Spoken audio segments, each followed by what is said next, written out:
जी अल्हम्दुलिल्लाह itel 6 kilowatt PV 8000।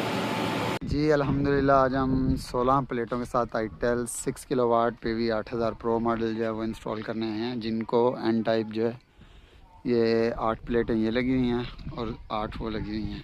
इसके साथ आईटेल इंस्टॉल करेंगे। ये हमने YMC4 के कनेक्शन कर लिए हैं, बाकी अभी केबल टाई हैं, ये वो सारा रहता है, वो भी इंशाल्लाह थोड़ी देर में कंप्लीट करते हैं, फिर आपको रिज़ल्ट दिखाते हैं इंशाल्लाह।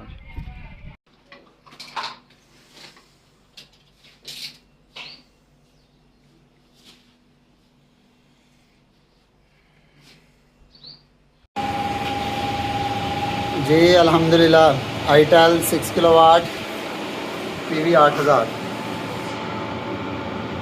विदाउट बाबडा शेयरिंग, जिनको इसके साथ लगी हैं 16 प्लेटें और ये 17 एम्पेयर लोड और 231 वोल्ट। सबसे जो बेस्ट चीज़ है इसके अंदर वोल्टेज नहीं इसने अपने कम किया, क्योंकि ऊपर से पीवी फुल आ रही है। टाइम जो है इस टाइम 2:30 बजे हो गया, 2:40 आई थी और ये देखें कि अपना मतलब पूरी एफिशिएंसी दे रहा है।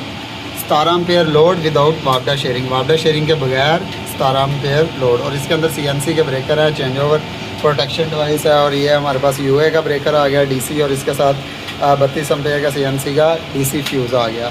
और ये सारा सेटअप माशाल्लाह हमारा कंप्लीट हो चुका है। और इस्त्री 2 फ़ैन चल रहे हैं हमारे, एक वो है और एक ये फ़ैन चल रहा है, और उसके अलावा क्या नाम है उसका, बाकी सारा घर का लोड चल रहा है। अभी